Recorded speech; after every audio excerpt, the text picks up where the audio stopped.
Greetings, greenhouse people. We are back at it with another episode of Tech on Demand, brought to you by the fine folks at Growertalks magazine. If you don't get Growertalks and Green Profit every month, head over to growertalks.com and subscribe. Published the magazine for more than 75 years, so it's really about time you start to get the magazine.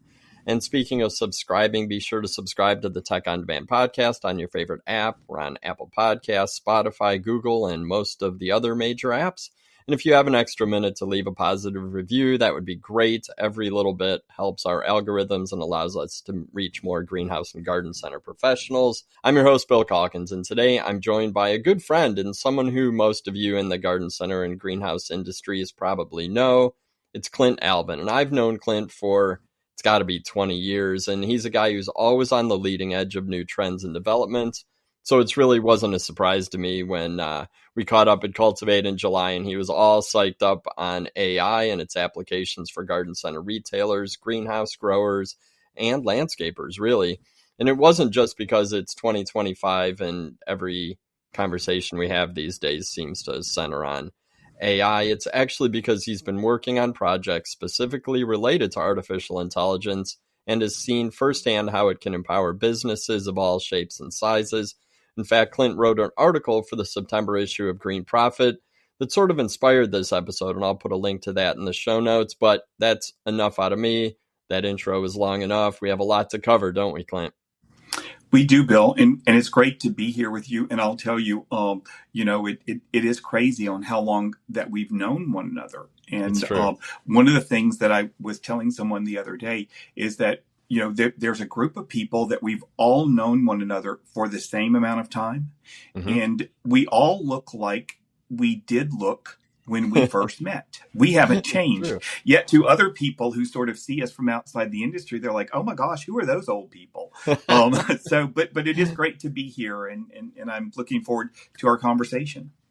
And it's funny, when we were talking before this episode, you mentioned the ANLA management clinics from back in the day, and those were brainstorming sessions. It was like a think tank of industry folks, and some folks listening might go back to those days, and we were probably just children back then. That was a while ago. How's it going, Clint? What are you working on these days?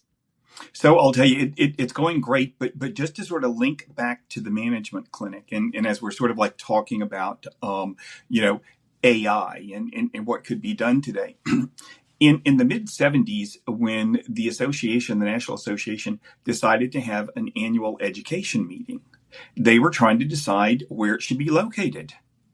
So the board of directors directed the staff to get a large map of the U.S., and they were supposed to put pins in the map for every address of the membership.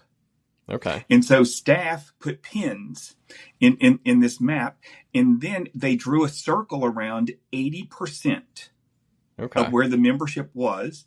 And then right in the middle of that was Louisville, Kentucky. Interesting. And it took weeks to actually sort of put this thing together to decide that Louisville was supposed to be the place. So, here in AI today, you'd be able to sort of get that, answer, in minutes. But it is fun and looking at AI.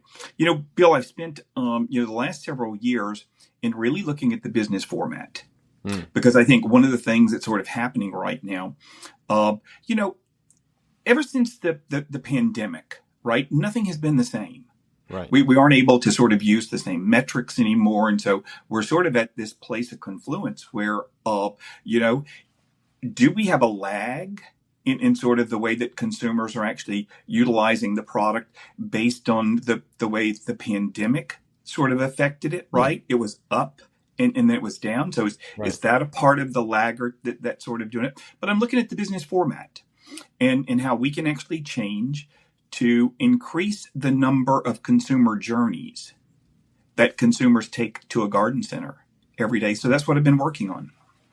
That's interesting, because it is that journey and the number of visits that's going to drive growth.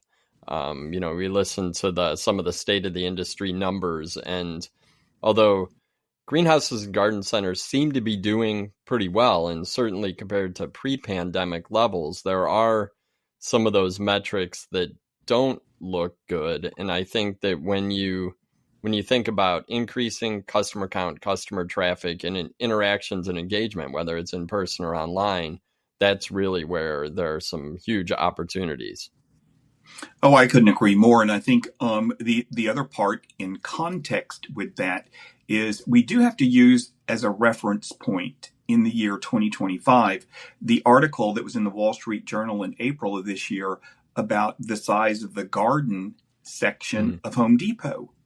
And so Home Depot is actually able to do $20 billion with 2,000 locations. And if we look at the IGC version of that, for us to do $20 billion, it takes 15,000 people. Oh, wow. So, in one of these things, and so while the mass merchant continues to be one of those people that they're gaining steam, that they continue to look at market share, I think that we need to look at everything that we can do to reverse any trend of a reduction in unit or a reduction in traffic or transaction count. And that's a perfect segue into our discussion today. And, we could fill tons of time just catching up, but there's a complex topic to address that I know from talking to you, you're able to make much more understandable. So talk a little bit about, we discussed some of the challenges just from a super high level, but when you think about garden centers, greenhouses, landscapers, different segments in our industry, what are some of the challenges they're facing? And I don't want to be doom and gloom. I just want to frame the discussion because the reality is that things are pretty crazy out there, but there are solutions emerging to mitigate some of these kind of sleepless nights that owners and managers in our industry are experiencing. How do you characterize some of the big picture challenges that the different segments of the industry are facing? So I think everybody sort of faces the same challenge, regardless of business type. And that is, we still remain inside a seasonal business.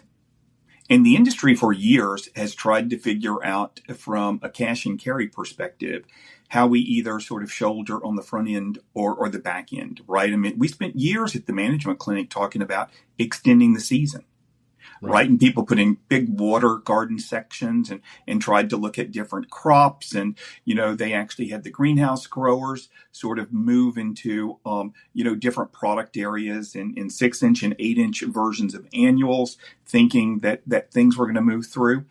What that has shown us is that when we really look at the tried and true time that people buy garden plants, it's 12 weeks. Mm-hmm. That has not changed. So I think that we can't change Mother Nature, but I think what we can do is we can figure out what other retailers, be it Amazon, be it Instacart, be it Uber, people who have sort of connected into the way that people do convenience shopping. So while we've sort of still relied on sort of that one dimensional, right, in the spring, 2.5 times. Right. That number has been the same since forever. So I think it's the number of journeys and that by extension will flow over into, the growers. But there was an interesting statistic that came out in the spring of 2024 where there were a greater number of first time gardeners who were going into garden centers and they didn't self-identify as a first time gardener. What they self-identified as was a first-time landscape services purchaser. So they were trying to figure out, with the help of folks at the garden center, how do I buy landscape services? How can I look? How can I make sure that people are quality? What are the things that I need to look for? What are the tips and tricks? So I think that people are looking for gardening. But the other thing I think that we need to understand, and it is crazy, we're doing this in September, and when we think about the remembrance that we just had, for 9/11.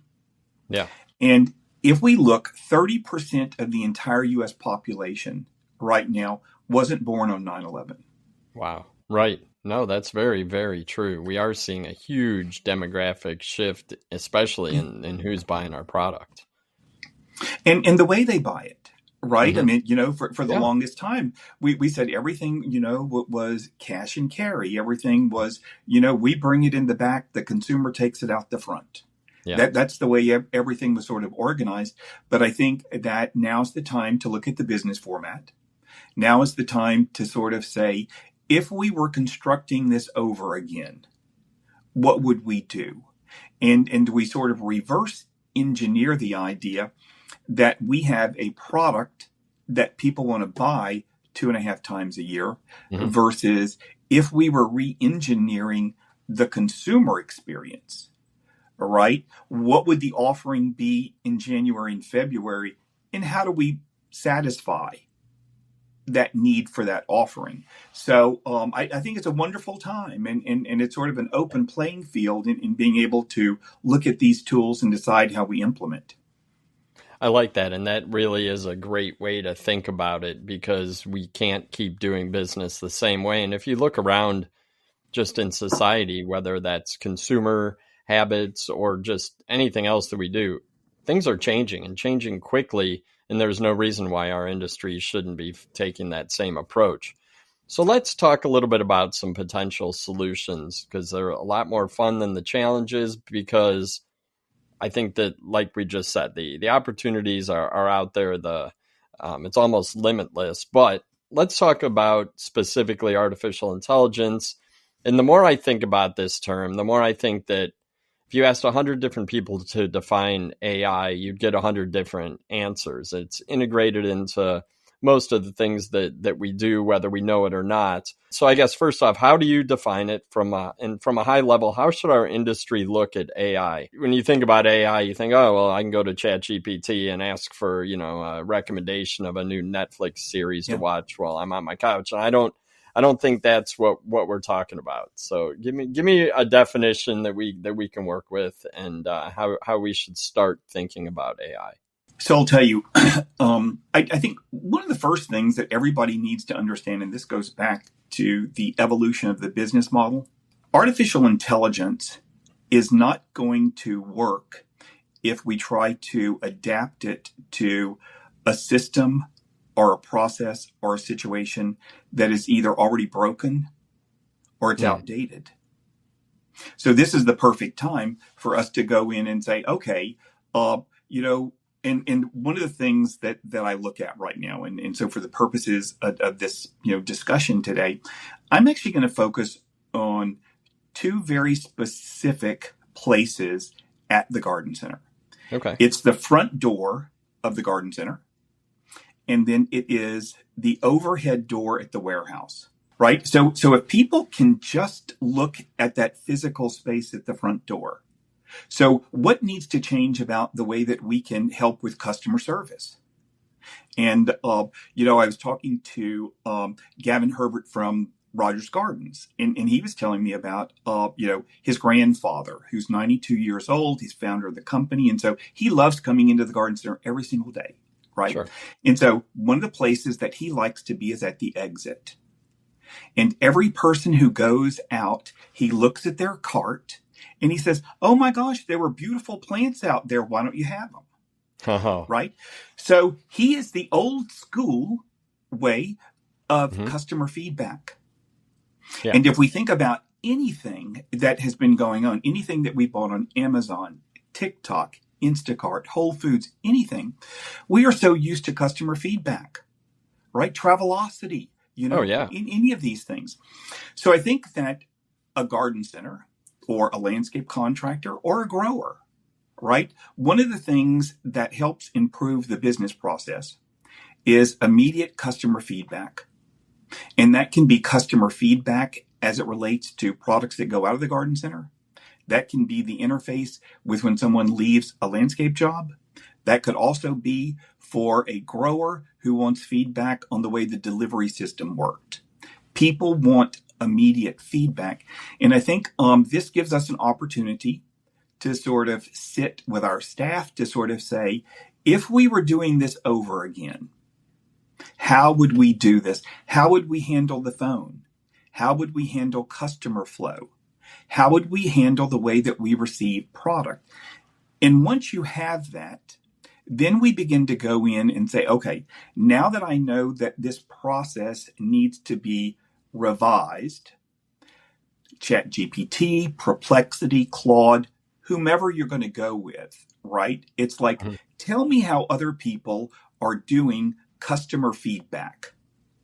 And to actually do that the very best, what all do I need? And it's going to give a laundry list. And then you just sort of go through and say, okay, well, that's going to mean that I need to upgrade my POS system. Because really, what we want to do for an most immediate feedback is we want an immediate customer survey. As soon as people leave checkout, did you find everything you needed? Right? So it's that immediacy. But as a group, management and staff have to get together to decide what is the one part of the business and the system that they want to reform. No, that makes a lot of sense. And you're right. It could be as easy as star ratings. It could be as easy as a text, right? You know, by the time you get to your car after you've unloaded your stuff into the trunk, we are very conditioned to that. And the easier, the better. And maybe we don't provide an answer for every single interaction or buying experience that we have, but it's not uncommon for me, at least, just in my day-to-day life, to leave 3 or 4 reviews a week.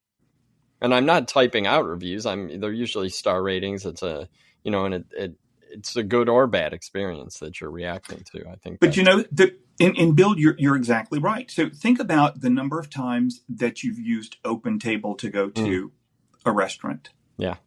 Right? And the reason that people see you and their eyes light up is because that software and the AI inside, OpenTable has actually told these people, Bill Calkins is a great guy. He's a wonderful customer. He's always gracious. He says great things about people. He's a big tipper. Be good to this guy. So that's why these things help. But staff and management and owners have to make sure that it's a priority, that they want to evolve that particular part of the business and they believe that it needs to be done differently. Another example that, I was using and getting back to sort of the overhead door, right, at receiving. If we look at the number of people who get a shipment in from a vendor, right, and it's a miscount that's in there, or there's something that's a mismatch between what's physically there in the paperwork versus the PO that the buyer has given the receiving folks. We just did a little thing, and between the warehouse at a garden center, back through the system, to the manufacturer, and then back with a resolution, that's almost 12 touch points. 12 touch points. And if people are actually utilizing sort of good management, it says that paperwork has to be reconciled so that we know what's going into inventory before it goes on the floor. So when we think about any busy Saturday inside our 12-week period where we have to be selling every single day, for every day that the inventory is tied up in the warehouse, right? It's just it's money not doing anybody any good. Right. You're losing sales. You're losing sales opportunities. Yeah. Yeah. That's really interesting to think about. And to me, the ability to impact that part of the business is seems more straightforward than the customer feedback, customer service side, because the customer service side requires a mindset from management and from your entire team, because you have to want to get that feedback, and then you have to have a plan in place to put it into action, because it doesn't, you can collect the feedback all day, but if it doesn't drive change, it's sort of useless. Whereas on the receiving side, or the rationalization of your paperwork, that seems to be much more tangible in my mind. But they're both, I think, really critical pieces of the puzzle. However, we could take a sliver, right, on the customer service or on that survey part, right? And what we can ask people is, Did you find everything you needed? Yeah. It's It very can be simple. one thing that information through AI or an automation or an agent can go directly back to the grower. It can bypass marketing. It can bypass everybody. Mm-hmm. And it can get right back in the queue to make sure that the assortment's being maximized. Yeah. No, I like that. I like that. And that, I think, understanding that big picture with a couple tangible examples will allow us to dig a little bit deeper, because in your article, you identified some very specific tasks, and they tended to be repetitive tasks, kind of like you just gave that example of the Yeah. 12 different touch points for a very simple process that I think most of our listeners are going through every day. And you did break it down by retailer, grower, and landscaper, although they might have a lot of crossover. But these tasks that might be simplified by AI, and we don't need to go one by one. And like I said, I'll put the link to the article in the show notes. But can you share some of your top ideas with the listeners and maybe focus on some of the ones that you've seen in action or had conversations with owners and managers about, and I guess just as importantly, how they were implemented? So I think the one thing that in to look at that, or this is the other thing. It is crazy because some of the things that we talked about in July, might be they've already been solved for, right? Or they're already out of fashion, right? So I think that the nature here is less about those sort of specific examples, right? And more like, what is a routine task that, and let's just take inventory as an example, on any of these sort of things. The thing that we actually have to have most in the 12 weeks that we have a cash and carry business for the season to maximize sales is the product mix has to be right. And the place for retail, right? There are a couple of different soft hours, right? So you can actually have sort of an inventory gap, right? Midday on Friday. In the height of the spring. You can have an inventory gap early afternoon on Saturday. You can have an inventory gap in the morning on Sunday. And then you can have an inventory gap on Sunday and Monday, right? So if we look at where those inventory gaps are, what do we have to do to sort of like make sure that there aren't gaps? Right? It's automating or letting systems talk to one another. It's automating and letting our growers know.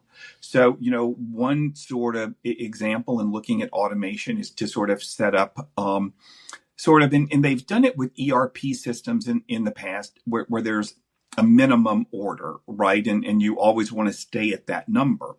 Right. But the thing that sort of can help with the repetitive task of a buyer contacting the supplier on a regular basis, when you're at those heights of the week, right? Those four main parts of the 12 weeks, if you will.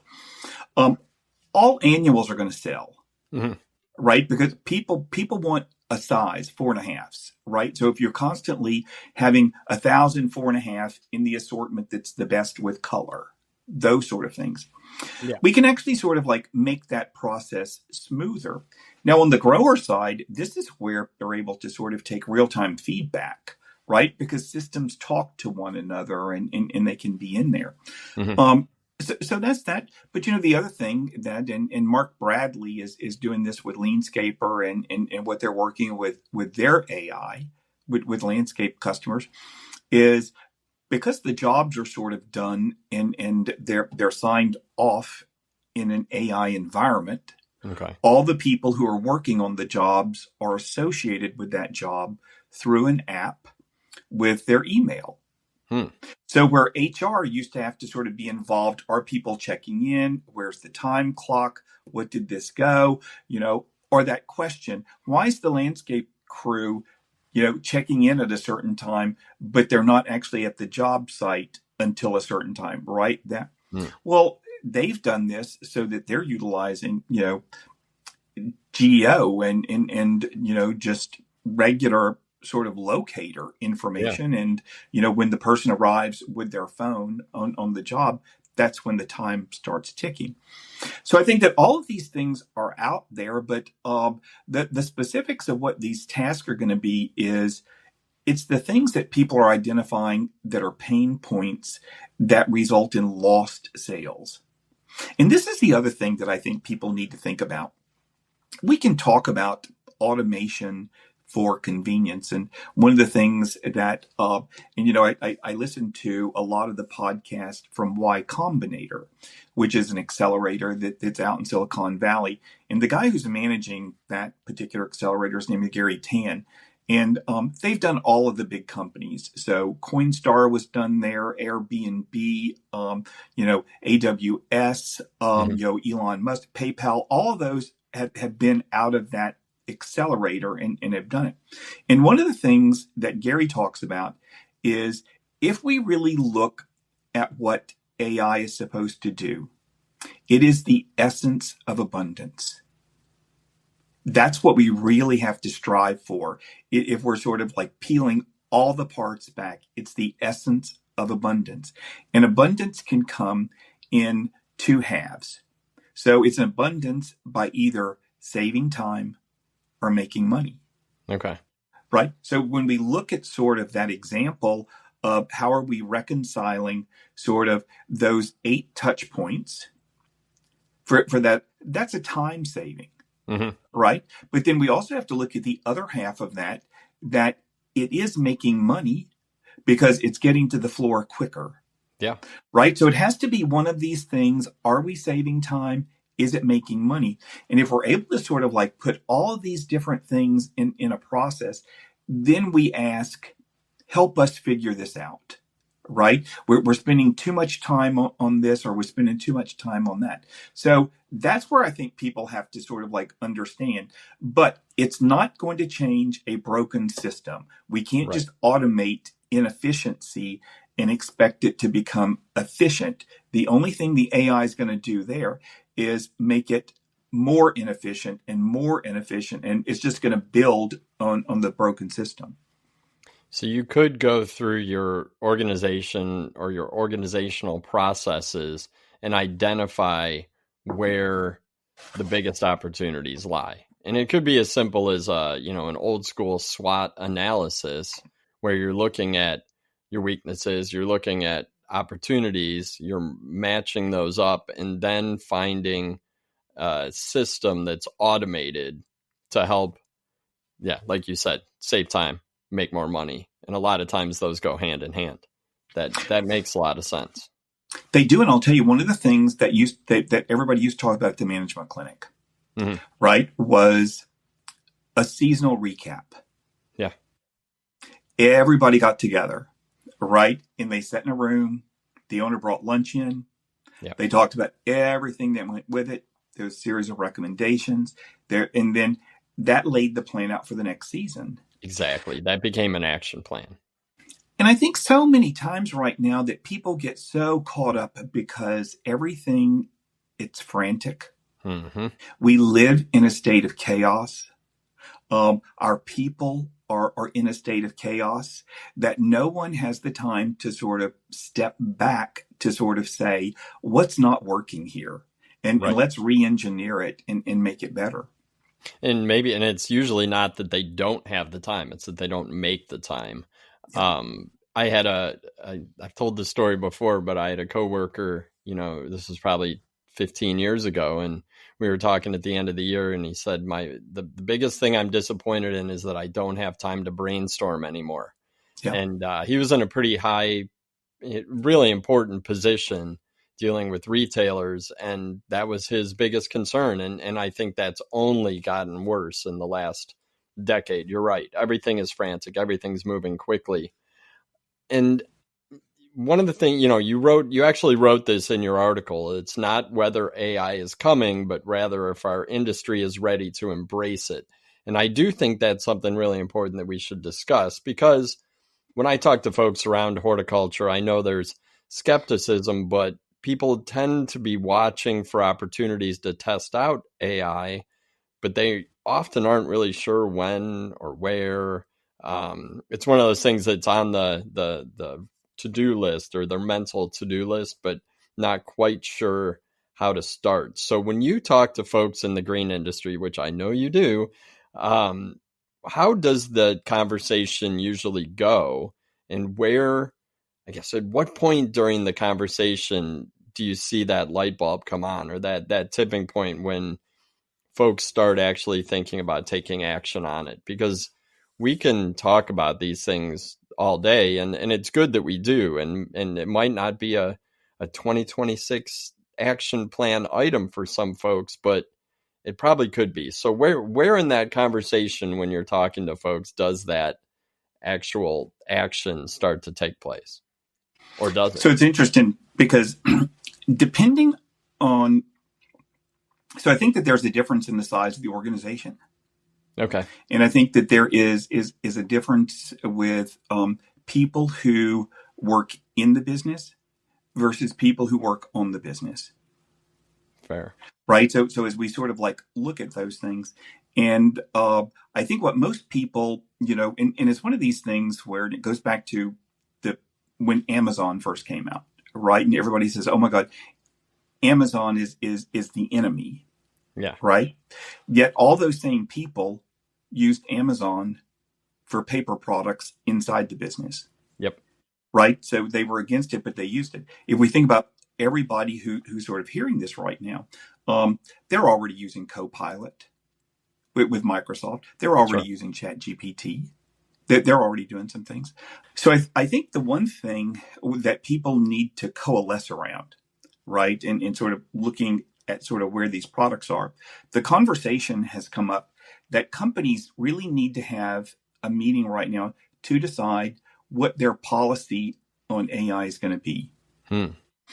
And one of the things, and was talking to somebody, and they're like, "Yes, so we need a policy because we have." So they sell giftware and things online. So the person who's responsible for those cataloging type items, they're actually using very sophisticated prompts, right? So it really gets into the texture, size, weights, measure, style. It's matched with an appropriate aspirational image, right?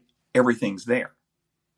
In the office right next to them is the person who's responsible for creating the signage for the roses, right? And they use the same ChatGPT, but they prompt it themselves, and they're like, "Make me a sign for roses," right? And it looks like a ransom note. Yeah, exactly. Right? And so he's like, we got to figure out how we get together to decide what the prompt is going to be. Because if we think about this diversification of generations who sort of shop online, they're used to a sophisticated product display page. They're used to a 50-word count description. They're used to a star rating, right? They're used to these things. So this is where a lot of people, as we sort of talk through, that now is the time for people to understand how they're going to communicate their brand message by having a series of prompts that everybody uses. And you and I were talking, a little while ago about, on the grower side, in the term or the word ready. What does ready mean? Yeah. So I think what people are coalescing around it is that everybody needs a policy. Everybody needs to know that if at a business, as people are in the business, that they're using their version of ChatGPT. Everybody, whether they're internal or external, they're actually using a series of the same prompts.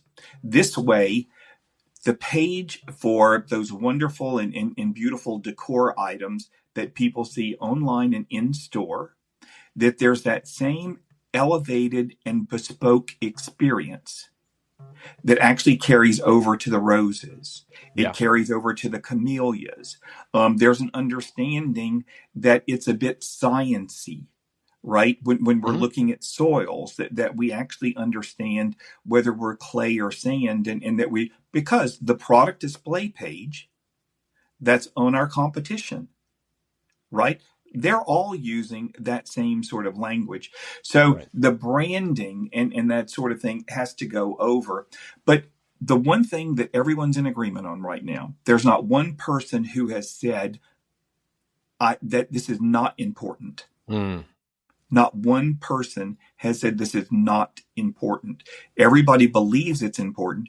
And I think where some people are struggling right now is they think that they can use it as an isolated case. Right. And so you can't just use AI in finance, right? It has to, there's a thread that has to run through these things that are sort of making these. But again, it goes back to sort of business practice and where people want to do things. But one of the things, and it is crazy, and I sent you over before, but like with retail, and that example that I sent, and I think, Bill, we're going to put this in the show notes for people. Yeah, but definitely. If we look at a regular $2 million garden center, anywhere that's year round, they have about 8 different published hours of operation. Right? Yep. Right. It's dead winter, right? It's Monday through Friday, and there's staff that's there from 10 to 4. Right? And then you add a couple of hours onto the 5 days, and then you add Saturday, and then you add Sunday, and then you expand the hours. And once we get, into June, you begin to decrease the hours for all 7 days. And then we begin to close Sunday up, right? So the one thing that happens with all of our customers are awake or are around all the time. Yeah. But how do we actually use AI to begin to sort of standardize or make that experience more useful? Whether that is AI helping to direct questions on a phone. Right? Redirecting people. So hours of operation. So when we think about the front of the store, the front door, and when we think about our hours of operation, what can AI do to help rebalance the way that we provide customer service, customer information? If we were just able to, at the height of spring, remember those people who came in saying they needed help with landscape? Yeah. Most of the time, the people at the garden center are like, oh my gosh, those people at landscape never answer this phone. Right? And they know that. So what if we had an automated or an assisted sort of system that says, are you looking for landscape? Go right here. So it's these sort of practical sort of things that people need to look at. And it makes sense that there isn't a question of, is this, something that's relevant to my business? It's how can I use it? And the prompts thing that you brought up was we talked about that in July at Cultivate, and I've been fascinated by it ever since. And I've changed the way I use AI and you're right, though. It can't be done on an individual case by case basis. It has to be weaved into how you go about your day-to-day job and cross departmentally. I think that's really good advice. And we could probably do a individual podcast just on the prompts alone.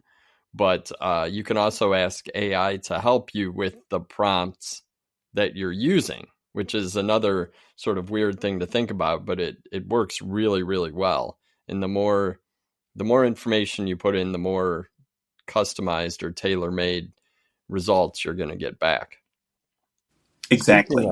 Speaking of how quickly things have changed since we talked in July, I feel like from society, just on a society level, there's new uses for AI emerging every single day on just the platforms that I use on a daily basis. They're coming kind of at light speed. How the heck can people keep up if what we talked about a few months ago is already sort of become status quo and now there's a next thing? I mean, I don't know if you have an answer for that, but how do folks keep up? Like, what are some ways to stay on top of this? So I think the one thing that people have to do is they can't feel overwhelmed because they're getting sort of a tsunami effect. Yeah. Right? Get out of that mindset. go back to your original AIs here, right? All of this introduction, all of this movement forward and that sort of stuff.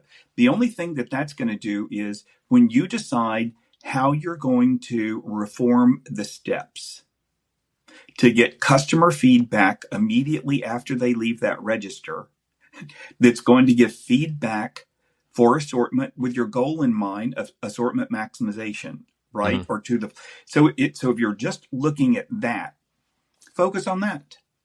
Okay. Right. And just weave it through, right? How can I use this for this? There's no one solution for everything. But the one thing that I will say where I think people can go wrong is, and I've seen this a lot in the last month, where people are doing one thing on ChatGPT, and then they're going back and they're asking Gemini to evaluate what was done, and then they're testing it with Perplexity. Mm-hmm. So one of the things that happens when you're sort of moving between systems like that, so you have to like figure out what's the one thing you're going to use, and then you kind of like stick with that part of your LLM. There are different types of hallucinations that can sort of move from one LLM to the next, and an example of that might be if you're asking it something about, I want to figure out how I can save $10,000 by doing this particular step. Okay. And then it gives you an answer that says you will save $10,000. But you may have put in 10K, right? So $, 10K. Yeah. And then it gives that back to you in that. And then when you put it in the next test, right, for the next one, it may actually interpret that not with a $, but it may actually give you a unit of measure that could be 10,000 miles, right? Or 10,000 units, right? So people have to be careful of trying to figure out how they're using too many different things. So once people are deciding what is the business case that they're solving for, then they need to go out and they need to figure out which product best solves for that. Yeah. And then once they have it, they stick to it. And that's the answer, because once you have all the information in there in your standard prompts and things like that, then it'll remember all of that. But you just gum up the system by moving things around too much. I think that's really good advice, and that tsunami effect is real. But, as you said earlier, if you focus on saving time, making money, you can probably eliminate a lot of the clutter and a lot of the tsunami that's coming at you, just like anything you do in business. And it's like AI is not the solution. It's a tool. It's a powerful tool, and one that can be integrated into a lot of different aspects of your business. But thinking about it, I guess, is as just an individual thing, and not, and not letting it overwhelm you. And I do like that idea, stick with a platform. And that makes sense. We do get inundated with different platforms, but we do our best work when we're, we pick the couple that work for us, and we stick with them and kind of be relentlessly consistent on that. Absolutely. So, okay, I've got to, before we've been going for a while, we could talk about this a lot. I've got to ask about risks. And it's funny, I talked to my youngest daughter, and obviously she's 15 and knows a lot about AI, but she always refers to it as the AI overlord, which is kind of a joke within our house. And I like that term, but I don't think the AI overlord is going to become self-aware and crush humanity, maybe. But what are some of the things we do need to watch out for? Because I know when we talk about AI, some folks think, oh, it's, here to take jobs. And, there's a lot of different perceptions of AI. So what are your thoughts on this, or anything specific to AI in our industry that actually do concern you? So I think when we go back to sort of that essence of abundance, right? Save time, save money. That's also going to carry over into the way that we look at the business, in the way that we expand the business. And where I think sort of the overlord or where sort of like risk and those sort of things come in, it's when people don't, when people actually try to either make it do too much or there aren't systems that are in place. One of the things very specifically right now is image creation. Right. It's still not there. Right. Right. And you know, there are all these things with images. So since you know that images are bad, like as a risk, yeah, right, just stay away from images. Okay. And you know, you don't have to worry about anything like that. The way that we mitigate risk is by making sure that we are constantly checking our work and that we have added an operational context. Right? We know the chores and the responsibilities and the things that need to be done every single day. Mm-hmm. There was a risk very early on where, you know, an AI was making a planting recommendation. Okay. Right. So the recommendation that it started doing was it was recommending that you plant it in the nearest toilet. Right? Because it matches circumference, it matches depth, and there's water. There's water, right. Right? So the risk is just to have that get published, right? Mm-hmm. And you're not checking your work because somehow you think that it's smarter than you, right? But that gets sort of like taken care of, you know, over time.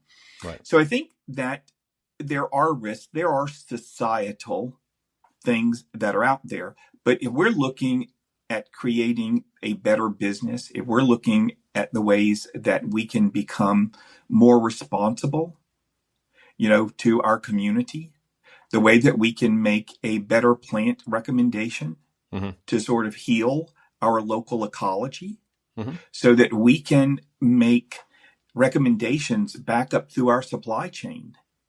We want to be different because we want to do these things because it's going to heal. It's going to help. Right. So we have an opportunity to do a lot of things, but there's risk in everything. No, that's true. Yeah. We won't dig into potential societal risks on this episode. Maybe we can take that offline. Thinking about the article series and you wrote part one, kicked it off in the September issue of Green Profit, but that first part's just the beginning, and we're planning podcasts to go along with subsequent articles. What should the listeners look forward to in the near future? What are some of the topics you're gonna start digging into? So one of the big topics, which is going to come up next, is procurement. Okay. I mean, if you really think about procurement, if you think about inventory and product, that's the lifeblood of every single thing we do. Yeah. We're recognized for sort of our product. So speed to table, sort of getting things out there. We're going to have some great conversations on marketing and the way that large folks use it, the information that's going to be coming from some great global brands that are really going to talk about search and discovery. You know, when we look at sort of global marketing and how local businesses are actually found, there are four particular parts to that. It's search and discovery, and then personalization and recommendation. Okay. So, you know, that's going to sort of be out there. We're going to talk about day-to-day operations, right? And actually have some garden centers who are utilizing it. The other part that it is going to sort of help people understand here is the real role that hyper-local content makes to be discovered. Right. And then the role that our employees play. And, you know, it's interesting sort of like how you go from point A to point B and realize that there's a detour that is either at A+ or B-, right? An example of this is for search and discovery. One of the ways that we can monetize our employees is actually changing the job titles. Okay. That people have. So it's no longer an answer in AI just to be a nursery manager, right? The real answer that we want to be for our local public is we want to be the plant expert in trees, shrubs, perennials, and grasses for zip code 21345. And we have hours of operation here and there. So I think one of the other things that this is going to help is it's going to help local businesses in any of the disciplines understand how much more training that people need, understand the real value and benefit of certification, and really understanding the way that these other educational things can not only increase, the benefit to our employees, but it actually helps us be found all around. This is going to be an exciting series. And Bill, I'll tell you, I cannot be happier that, I'm doing this with you and Jen. And, we're going to have a great content for people and get more people on this podcast. I love it. And the hyper-local approach is really what sets, independent garden centers apart. And I think historically, we've hung our hats on being that local source, but maybe not been able to tell that story well. And that idea of just changing a title is simple, but very outside the box. I'm really looking forward to the series. I know I get to see them a little bit early. I'm also looking forward to talking to you. And I knew that this would be an awesome conversation. Most of our conversations are over the years. Yeah. But before we close, I always have to ask, is there anything we missed or any final thoughts you want to share? Any great words of Clint wisdom to drop on the listeners before we close it up today? Well, the only thing I'll say is our product in our category, it played a very important role in the pandemic where people came to horticulture and our products to heal themselves and to heal their families. And people still look at that. We play an important part in communities all across the country. Right. And there's no reason to go back on that.